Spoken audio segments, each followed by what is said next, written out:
Hi, Charlie. Nice meeting you again. Good to see you, Thomas. China, right? So you have been in China for how long? Roughly about 6 months?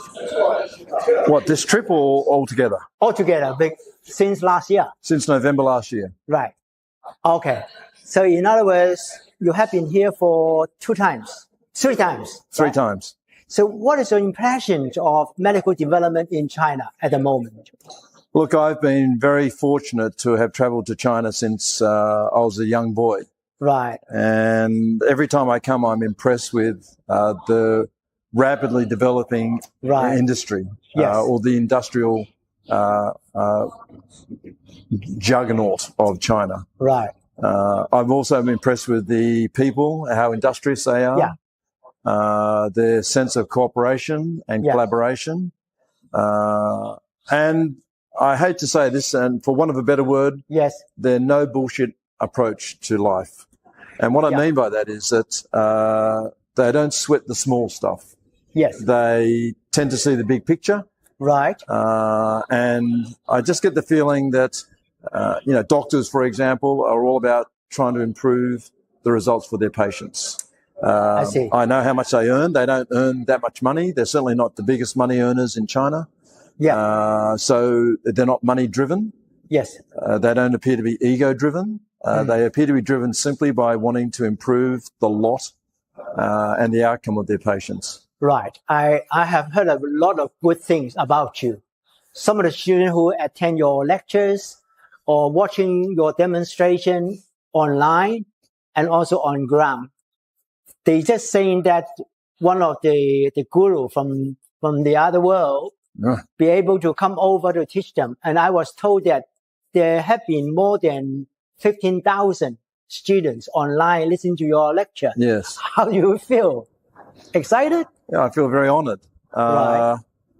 As you know, I enjoyed a very illustrious career before the media targeted me. And, you refer to Australia, right? In Australia. Mm-hmm. And that illustrious career was reflected in the respect that I had from neurosurgeons all around the world. Right.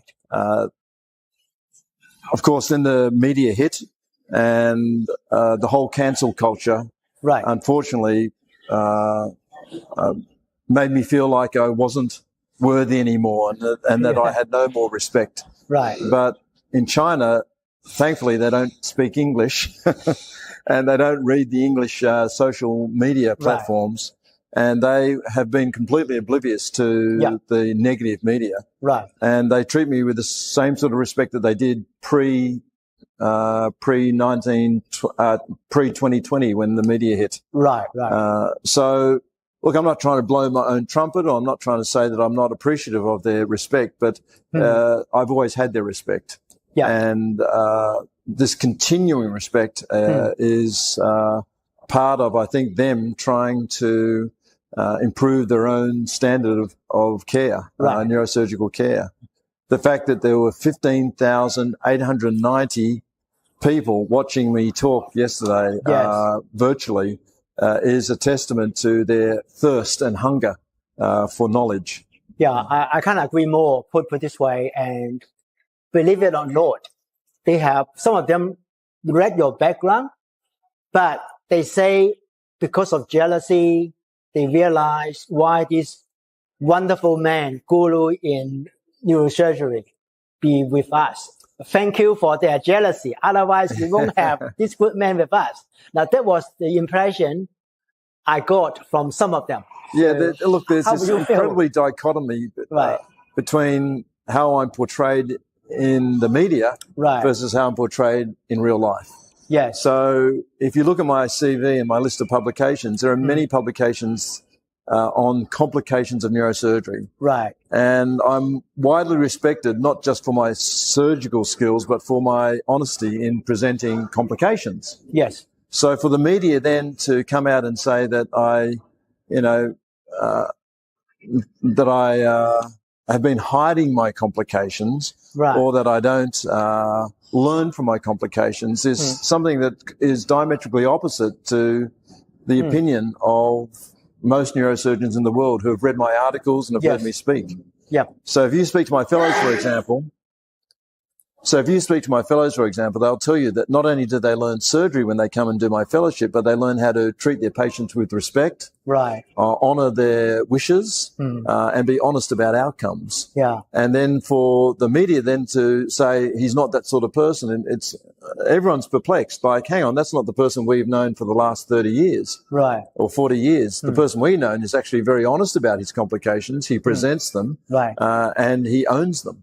And so, that respect that I get from the neurosurgeons in China, again, is something that I really, really treasure and says to me that it's been worthwhile. So how would you see the future development between Australia and China cooperation in neurosurgery, in your view? I'd like to say that I feel excited about the future, right. But sadly, if the Australian neurosurgical community continue to be so close-minded, right, and insulated from the rest of the world, then they're not going to improve the discipline in Australia. Yeah, it's not good for Australian then. It's terrible for Australian neurosurgery, and which means it's terrible for the Australian public. Right. What they need to do is to completely change their mindset and go, listen, we have to stop being so arrogant. We are not the center of the world. We don't lead the world in neurosurgery. There's a lot to be learnt from our colleagues overseas, not just America, but from Italy, Germany, Japan, China, all these other countries where I've been operating. I've learnt from the neurosurgeons in those countries. Right. And so it will take a huge change in mindset from the Australian neurosurgical community to go, hey, listen, I think it's time that we actually start cooperating, learning, collaborating with overseas neurosurgical societies to elevate us and to elevate the care of neurosurgical patients in Australia. I see. Actually, I've been very fortunate to be able to be with you in the last 3 times. I can observe what you have performed and how you have been received by the Chinese audience and also your counterparts here in China. I'm looking forward to a brighter future for your career. And at the same time, I look forward to a more open-minded Australian in neurosurgery. I hope so. Look, there's a saying that says you'll never be a prophet in your own land. Yeah. And I'm hoping that the animosity and vilification and persecution is just personal. It's against me, not against what I stand for. Yeah. What I stand for is, in fact, collaboration, honesty, transparency, and doing the right thing by your patients. Right. So I'm hoping that the animosity targeted at me has nothing to do with what I stand for, everything to do with me as a person, and they just don't like me. Yeah, but anyway, Professor Charlie Teo, thank you for today's time and very inspiring messages. Thank you. For the whole world. And I'm looking forward to seeing a lot of cooperation between China and your enterprise, if I may say so. Thank you. Other than Australia for the time being. Right. Thank you so much. Okay, thank you. Thank you. Bye-bye.